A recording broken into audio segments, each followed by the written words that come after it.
नमस्कार, आवाज समाचार में आपका स्वागत है। मैं हूं मनोज श्रीवास्तव। खबरों की शुरुआत करते हैं हेडलाइंस के साथ। किसानों के प्रस्ताव पर बातचीत के लिए सरकार तैयार। बुधवार 2 बजे किसानों के साथ होगी सरकार की बैठक। अगले बजट में इंफ्रास्ट्रक्चर पर होगा खास फोकस। वित्त मंत्रालय ने संबंधित मंत्रालयों से मांगा इंफ्रा प्रोजेक्ट्स का पूरा ब्यौरा। CNBC आवाज एक्सक्लूसिव। शानदार तेजी के साथ हफ्ते का आगाज। 13,870 के पार रिकॉर्ड ऊंचाई पर बंद हुआ निफ्टी। वहीं सेंसेक्स पहुंचा 47,300 के पार। निफ्टी बैंक में 450 पॉइंट्स की मजबूती। BSE के सभी सेक्टर इंडेक्स में दिखी रौनक। दिल्ली में बिना ड्राइवर की मेट्रो शुरू। PM मोदी ने दिखाई हरी झंडी। जनकपुरी वेस्ट से बोटैनिकल गार्डन के बीच चलेगी। नेशनल कॉमन मोबिलिटी कार्ड सेवा भी शुरू। कोरोना वैक्सीन का ड्राई रन 4 राज्यों में शुरू। कोरोना के नए केस में गिरावट जारी। 24 घंटे में 20,000 नए मामले। संजय राउत की पत्नी वर्षा को ED के समन पर सियासत शुरू। शिवसेना ने बताया बदले की राजनीति। राउत बोले महिला को डराने की कोशिश का देंगे करारा जवाब। MS धोनी को खेल भावना के लिए दशक का बेस्ट ICC स्पिरिट अवार्ड, तो विराट कोहली बने बेस्ट वनडे क्रिकेटर।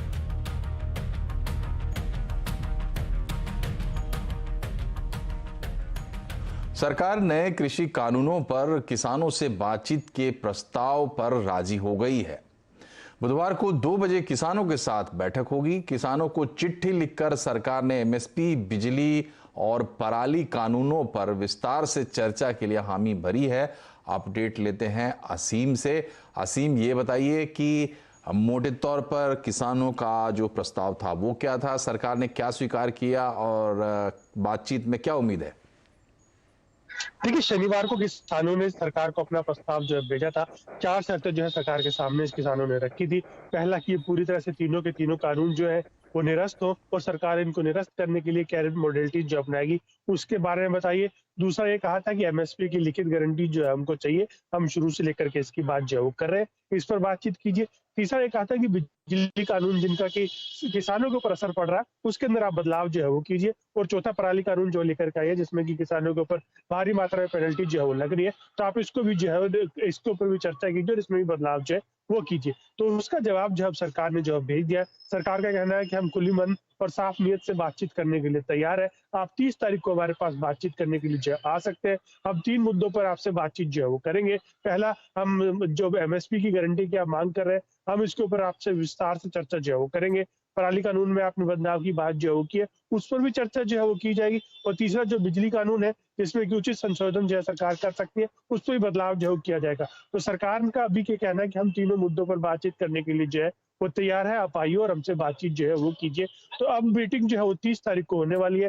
किसानों ने भी इंडिकेशन दिया है कि वो 30 तारीख को होने वाली इस बैठक को अटेंड जो है वो करेंगे। तो एक बार ये बैठक होती है तो उसके बाद देखना होगा कि क्या रणनीति किसानों की रहती है और क्या सरकार की रणनीति रहती है, क्योंकि सरकार भी ये चाहती है कि आंदोलन जो है वो जल्द से जल्द खत्म हो, क्योंकि इसका नुकसान जो है वो काफी लंबा जो है हो रहा है। किसानों ने जो है वहां जाम लगाने का शुरुआत जो है वो की है और अपना आंदोलन जो है और बढ़ा रहे हैं। टोल जो है उनको जो है फ्री करा रहे हैं। तो उम्मीद यही है कि 30 तारीख को जब किसानों और सरकार के बीच में जो बैठक होगी तो उसमें सरकार और किसान जो है इसी निष्कर्ष पर पहुंचने की कोशिश करेंगे ताकि इस आंदोलन को जल्द से जल्द खत्म जो किया जा सके। बहुत बहुत शुक्रिया असीम तमाम अपडेट के लिए। तो अब इंतजार करना होगा 30 तारीख को जब किसानों के साथ सरकार की बैठक होगी तो क्या कोई परिणाम इसका निकल पाता है। इधर कोरोना की चुनौती के बीच 4 महीने में किसान ट्रेन का नेटवर्क 100 पर पहुंच गया है। प्रधानमंत्री नरेंद्र मोदी ने आज 100वीं किसान रेल को हरी झंडी दिखाकर रवाना किया। ये महाराष्ट्र के संगौला से पश्चिम बंगाल के शालीमार तक जाएगी। महाराष्ट्र के किसानों को बंगाल के और बंगाल के किसानों को महाराष्ट्र तक अपनी बस पहुंचाने की सुविधा मिल गई है। देश को जोड़ने वाली ट्रेन अब किसानों के माल को भी वहां तक पहुंचा रही है। और फरवरी में पेश होने वाले बजट में इंफ्रास्ट्रक्चर पर खास फोकस रहने वाला है। CNBC आवाज को मिली एक्सक्लूसिव जानकारी के मुताबिक वित्त मंत्रालय ने इस बारे में सभी मंत्रालयों से खर्च का ब्यौरा मांगा है। डिटेल लेते हैं। लक्ष्मण रॉय हमसे जुड़ गए हैं। लक्ष्मण जी, ये बताइए, इंफ्रा पर फोकस रहना, वो भी इस कोविड काल में, ये तो बहुत अच्छी बात है, लेकिन किस तरीके से इसको फॉर्मुलेट करने की सोच रही है सरकार? देखिए, वैसे तो हर बजट में सरकार इंफ्रास्ट्रक्चर सेक्टर पर खास फोकस देती है, लेकिन इस बार जो मुझे सूत्रों से जानकारी मिली है उसके मुताबिक सरकार इंफ्रास्ट्रक्चर के एक विशेष पहलू पर फोकस देने वाली है। वो विशेष पहलू है सोशल इंफ्रास्ट्रक्चर। मिसाल के तौर पर एजुकेशन जैसे सेक्टर के लिए जो इंफ्रास्ट्रक्चर बनाना है, बुनियादी ढांचा बनाना है, सुविधाएं देनी है, उस पर सरकार विशेष फोकस कर सकती है। और इसीलिए इंफ्रास्ट्रक्चर सेक्टर पर आप देखेंगे कि बजट में भारी भरकम खर्च में बढ़ोतरी होता हुआ आपको दिखेगा। यानी इंफ्रास्ट्रक्चर पर जो खर्च का आवंटन होता है वो पिछले साल के मुकाबले काफी ज्यादा बढ़ता हुआ दिखेगा आपको अगले कारोबारी साल में इस बजट में। एक दूसरा जो महत्वपूर्ण पहलू ये है कि ऐसे इंफ्रास्ट्रक्चर प्रोजेक्ट के लिए फंडिंग की समस्या आती है, आसानी से उनको फंड नहीं मिलता है। तो ऐसे प्रोजेक्ट को आसान शर्तों पर, सस्ती ब्याज दरों पर लंबे समय के लिए कर्ज मिल सके, इसके लिए एक विशेष फाइनेंशियल इंस्टीट्यूशन का ऐलान सरकार बजट में कर सकती है, जिसको अभी डेवलपमेंट फाइनेंशियल इंस्टीट्यूशन कहा जाता है, यानी डीएफआई। इस डीएफआई की वकालत प्री बजट मीटिंग में कई इंडस्ट्री चैंबर ने भी की है। सूत्र बता रहे हैं कि बजट में इस डीएफआई का ऐलान होता हुआ आप देखेंगे।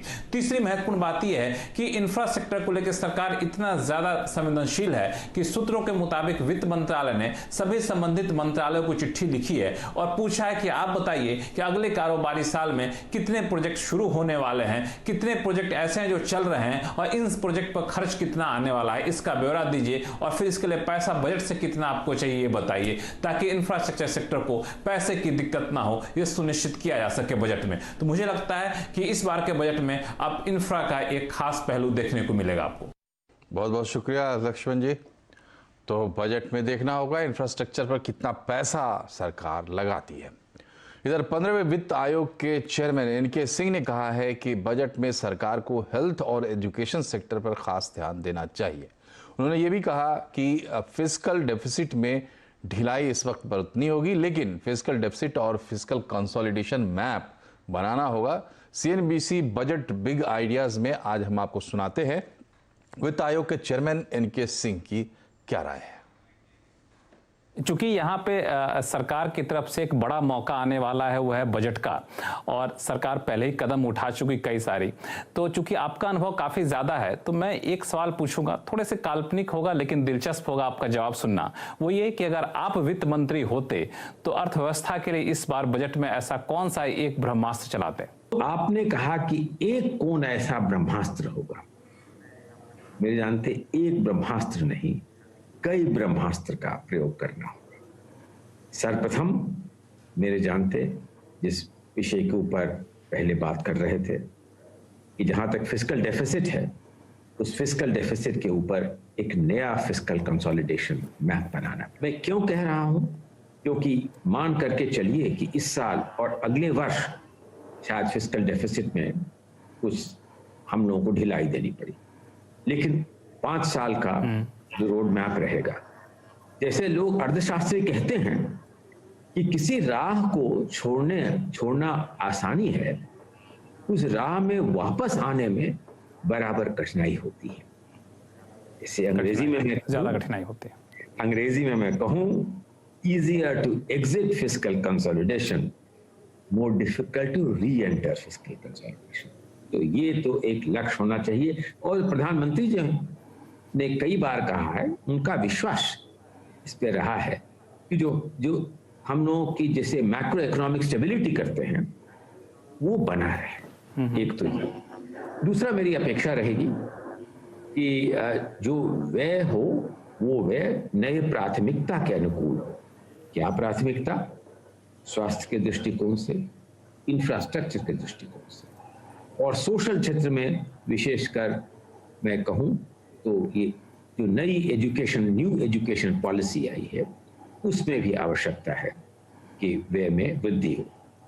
तीसरा, मेरी आकांक्षा होगी कि जो वर्तमान रिफॉर्म्स की प्रणाली पिछले कुछ महीनों में जिसका आरंभ हुआ है, उसमें नई वृद्धि और नई गति आने के लिए और क्या कदम उठाए जाएंगे, इसकी घोषणा बजट। और साल के आखिरी हफ्ते की बाजार में शुरुआत रिकॉर्ड ऊंचाई के साथ हुई। निफ्टी तकरीबन 1% चढ़कर 13,873 पर बंद हुआ। सेंसेक्स 47,350 के पार टिका है, जो अब तक का उच्चतम क्लोजिंग स्तर है। आज बैंकिंग शेयरों की ओर से सबसे ज्यादा तेजी रही। निफ्टी बैंक 450 अंक चढ़ा है। आज के कारोबार का अपडेट देंगे यतीन मोता हमारे साथ जुड़ गए हैं। यतीन, आज की हाइलाइट्स। बिल्कुल, और ब्रॉडर आउट परफॉर्मेंस हमको देखने को मिला। हफ्ते की बहुत बेहतरीन शुरुआत, और ग्लोबल मार्केट में थोड़ी बहुत नरमी गर्मी थी, उसके बावजूद बहुत बेहतरीन प्रदर्शन इंडियन इक्विटीज का। जैसे कि मैंने पहले कहा, 3 बढ़ने वाले शेयरों के सामने 1 घटने वाला शेयर, तो मार्केट की डेप्थ और एडवांस डिक्लाइन रेशियो भी बहुत बेहतरीन थी। टीसीएस ने आज 11 लाख करोड़ का मार्केट कैप क्रॉस किया। और अगर आप देखें सेक्टर्स की, तो रियल एस्टेट और एनबीएफसी शेयरों में तेजी देखते ही बनती थी। और शेयर्स सेक्टर्स जहां सबसे ज्यादा एक्शन आज देखने को मिला, तो अगर आप एक्शन की बात करें तो बाजार में निफ्टी गेनर्स की लिस्ट बहुत लंबी थी, लेकिन टाटा मोटर्स, क्योंकि ब्रेग्जिट जो यूके में था वो सक्सेसफुली हो गया है, वहाँ उसका सारा प्रोसीजर, तो टाटा मोटर्स फोकस में रहा। लगभग 6% की तेजी वहां देखने को मिली। JSW steel, HDFC life, Titan जैसे शेयरों में भी हमको 4 से 5% तक की तेजी इंट्राडे बेसिस पे देखने को मिली। कमजोर वाले शेयर्स जो थे, ज्यादा करके एफएमसीजी शेयर्स थे, तो ब्रिटानिया, एचयूएल में हमने आधा % तक का फॉल देखा। सन फार्मा और श्री सीमेंट में भी हमने थोड़ी बहुत नरमी देखी। लेकिन एक्शन पूरे का पूरा जो था मिड कैप साइड पे था, तो कोरोमंडल इंटरनेशनल, हुडको, Glaxo pharma, SAIL, Godrej property जैसे शेयर्स में हमने 5 से 6% तक की तेजी देखी। और अगर आप एफएनओ गेनर्स की बात करें तो वहां भी लिस्ट बहुत लंबी थी। वहां सेल, इंडियाबुल हाउसिंग, टाटा मोटर्स, जेएसडब्ल्यू स्टील, अपोलो हॉस्पिटल जैसे बहुत सारे दिग्गज शेयर थे। और रियल एस्टेट, जैसे कि मैंने पहले कहा, वहां भी हमने देखा इंडियाबुल्स रियल एस्टेट, शोभा और डीएलएफ जैसे शेयरों में बहुत अच्छी तेजी देखने को मिली। बहुत बहुत शुक्रिया यतीन तमाम अपडेट के लिए। और सीएनबीसी आवाज़ और नेशनल स्टॉक एक्सचेंज की एक विशेष मुहिम इन्फॉर्म्ड इन्वेस्टर के बारे में आपको बता दें। इस मुहिम का मकसद है निवेशकों के प्रति जागरूकता को बढ़ावा देना। जब हम किसी ड्राइवर को हायर करते हैं तो सबसे पहले उसका ड्राइविंग लाइसेंस चेक करते हैं। उसी तरह ध्यान रखें कि सिर्फ अधिकृत ब्रोकर के जरिए ही डील करें। थोड़ी सी चूक का मतलब है अपनी जमा पूंजी से हाथ धो देना।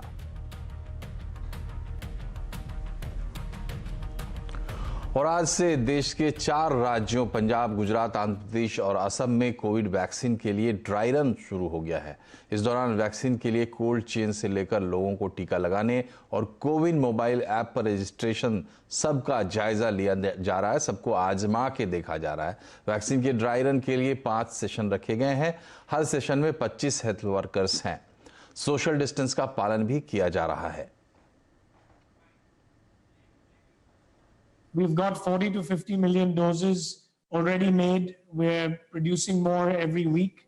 And once we get the regulatory approvals in a few days, I would say, then it'll be down to the government to decide how much they can take, how fast they can take it. And we're talking about, reaching at least 300 million doses by July 2021. But initially in the first 1 or 2 months, that offtake will be slow. And once the logistics and everything works out well, the rollout we can expect in January for Covishield. और अब हमारी खास मुहिम संजीवनी ए shot of life.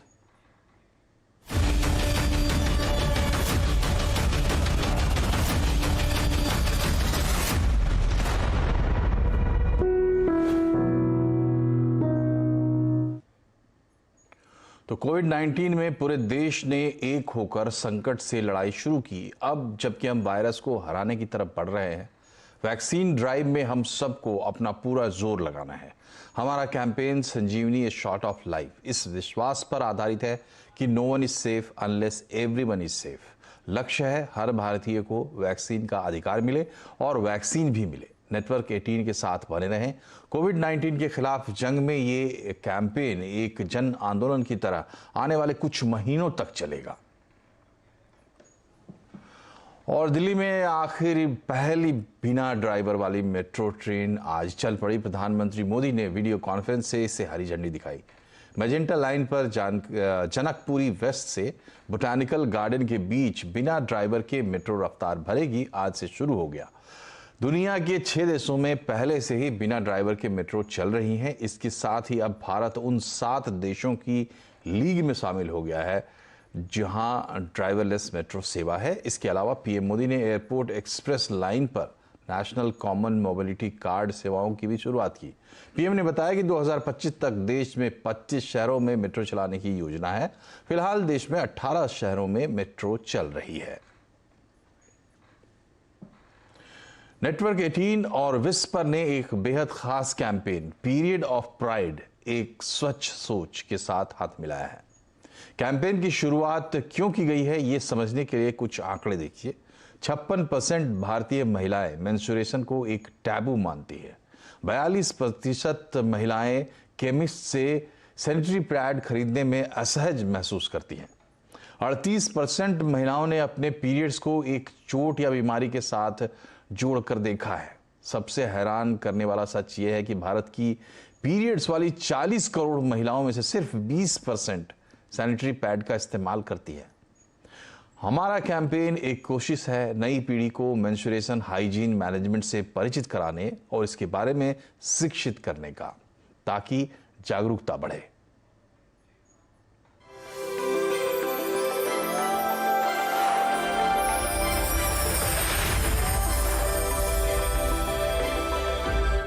Her school curriculum में ये conversation आए, क्योंकि future generation भी बदलाव लाएंगे ना। लड़ाकू विमान चलाने से लेकर के और एवरेस्ट चोटी की फतह करने तक कौन सा क्षेत्र है जिसमें बेटियां पहली पंक्ति में खड़ी होकर के और अपना योगदान नहीं देती हैं।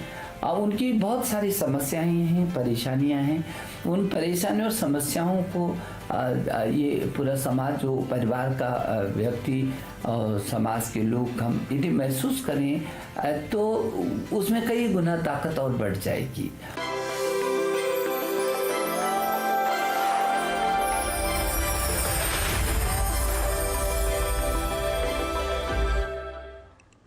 तो नेटवर्क 18 और विस्पर पीरियड ऑफ प्राइड एक स्वच्छ सोच कैंपेन के जरिए मेंस्ट्रुएशन के प्रति सोच में बदलाव लाने के लिए संकल्पबद्ध है। इसमें जागरूकता, स्वीकार्यता और पहुंच की जरूरत है। हम मेंस्ट्रुएशन को स्कूल के पाठ्यक्रम का हिस्सा बनाने की मांग कर रहे हैं। आप भी इस मुहिम का हिस्सा बन सकते हैं।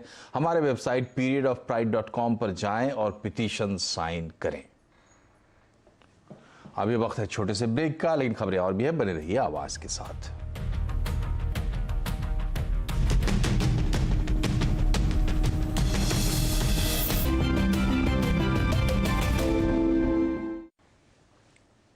शिवसेना नेता संजय राउत की पत्नी वर्षा को पीएमसी बैंक केस में ईडी के नोटिस पर महाराष्ट्र में सियासी पारा चढ़ गया है। शिवसेना ने इसे राजनीतिक रंजिश और बदले की कार्रवाई बताया है।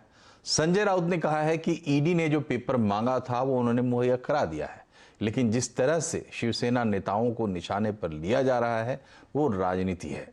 संजय राउत का कहना है कि महिला को नोटिस भेजकर डराना कायराना हरकत है।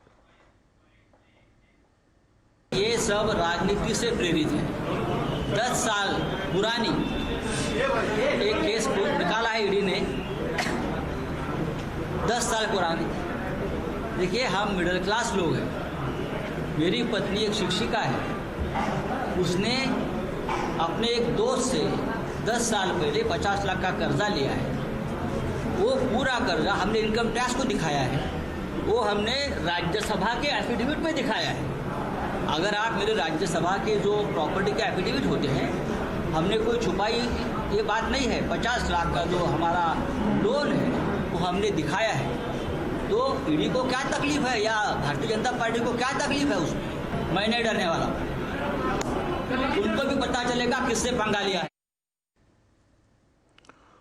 एमएस धोनी को आईसीसी ने एक बड़ा सम्मान दिया है। एमएस धोनी को आईसीसी ने दशक का best spirit of cricket award दिया है। धोनी को साल 2011 में इंग्लैंड के खिलाफ हुए मैच के लिए ये अवार्ड मिला है। धोनी ने नॉटिंघम टेस्ट के दौरान इयान बेल को रनआउट होने के बावजूद वापस खेलने के लिए बुला लिया था। अब आईसीसी ने उस खेल भावना के लिए धोनी को यह सम्मान दिया है। वहीं विराट कोहली को आईसीसी ने दशक का बेस्ट मेल क्रिकेटर का सम्मान दिया है। विराट कोहली ने इस सम्मान के लिए अपने परिवार, कोच और दोस्तों का शुक्रिया किया। साथ ही उन्होंने बीसीसीआई का भी धन्यवाद किया कि उन्हें लगातार देश के लिए खेलने का मौका दिया गया। उन्होंने कहा कि कोई भी सपना इतना बड़ा नहीं हो सकता कि उसे पूरा नहीं किया जाए।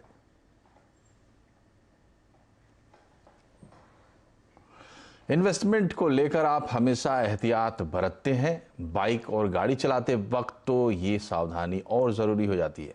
हमेशा हेलमेट पहने या सीट बेल्ट लगाएं। ये ज़िंदगी आपकी है। रोड सेफ्टी को लेकर नेटवर्क 18 के साथ मिलकर हुंडई के इस कैंपेन के साथ आप भी जुड़िए।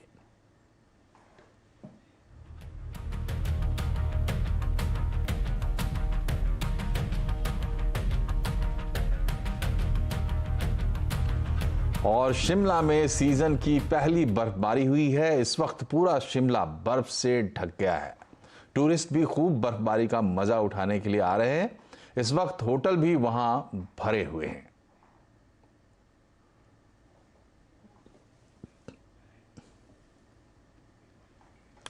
CNBC आवाज और नेशनल स्टॉक एक्सचेंज की विशेष मुहिम इन्फॉर्म्ड इन्वेस्टर लेकर आए हैं, जिसका मकसद है निवेशकों के प्रति जागरूकता को बढ़ावा देना। जब हम किसी ड्राइवर को हायर करते हैं तो सबसे पहले उसका ड्राइविंग लाइसेंस चेक करते हैं। उसी तरह ध्यान रखें कि सिर्फ अधिकृत ब्रोकर के जरिए ही डील करें। थोड़ी सी चूक का मतलब है अपनी जमा पूंजी से हाथ धो देना। और इसी के साथ बुलेटिन में फिलहाल इतना ही, लेकिन खबरों पर लगातार अपडेट के लिए CNBC आवाज से जुड़े रहिए ट्विटर, फेसबुक और यूट्यूब के जरिए। नमस्कार।